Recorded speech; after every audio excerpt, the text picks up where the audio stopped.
কবুল করো, ইনশাল্লাহ দেখবেন ওই একটা সেজদা যদি কবুল হয়ে যায় আল্লাহ পাক আপনার সব গুনাহ মাফ করে দিবেন ইনশাল্লাহ।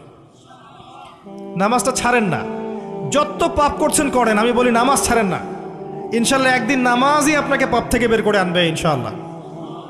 আর শয়তান আপনাকে হতাশ করতে চাইবে, শয়তান আপনাকে হতাশ করতে চাইবে যে তুই তো গার্লফ্রেন্ডের সাথে কথা বললি, রাতের বেলা পর্ন দেখলি, তুই তো ফ্রি মিক্সিংয়ে আছিস, তুই মাদকদ্রব্য খাচ্ছিস, তুই কাজে ফাঁকি মারিস, তুই ট্যাক্স আদায় করিস নাই, দুর্নীতি করছিস, তুই আবার নামাজ পড়বি কেন? শয়তান আপনাকে এগুলো বোঝাবে কিন্তু যে নামাজ তো আমার শোভা পায় না, আমি তো অনেক পাপী মানুষ।